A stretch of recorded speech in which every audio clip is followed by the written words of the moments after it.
Hi అండి, అందరికీ నమస్కారం. శ్రీ మాత్రే నమః. శ్రీ వారాహి మాతే నమః. అమ్మవారి అనుగ్రహం ఎల్లవేళలా మీకు ఉండాలని, అష్ట ఐశ్వర్యాలతో తూగాలని మనస్ఫూర్తిగా కోరుకుంటూ ఉన్నాను. మీ యొక్క ఎలాంటి సమస్యనైనా అమ్మవారు ఖచ్చితంగా నెరవేరుస్తారు, తీరుస్తారు. అలాగే మీ కోరికను కూడా వారాహి మాతకి మనస్ఫూర్తిగా తెలియజేయండి. తప్పకుండా అమ్మవారి అనుగ్రహం కలుగుతుంది. ఆలయం వెనుక భాగాన్ని ఎందుకు మొక్కుతారో తెలుసా? ఆలయానికి వెళ్ళిన భక్తులు చాలామంది గుడి వెనకాలన్న భాగాన్ని మొక్కుతూ ఉంటారు. ఈ విధంగా ఒక దేవాలయంలోనే కాదు, ప్రతి ఒక్క ఆలయంలోనూ భక్తులు ఇదే ఆచరిస్తూ ఉంటారు.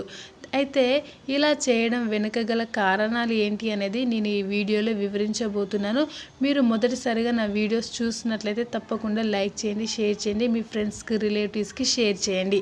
గుడిలో మూల విరాట్ ఉండే గర్భాలయం ప్రత్యేకమైనది. గర్భాలయంలో దేవతా మూర్తులను గోడల మధ్యగా కాకుండా వెనక గోడకి దగ్గరగా ప్రతిష్ఠిస్తారు.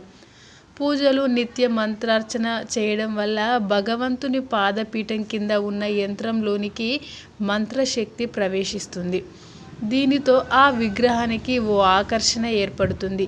ఆ మంత్రశక్తి వల్లే భగవత్ విగ్రహం నుంచి కిరణాలు 4 దిక్కులా ప్రసరిస్తూ ఉంటాయి.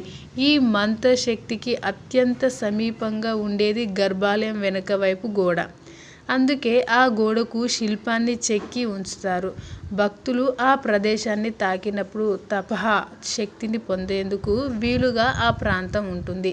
తప్పకుండా మన ఛానల్ని చూస్తున్న వారు మీ ఫ్రెండ్స్కు, రిలేటివ్స్కు కూడా షేర్ చేయండి.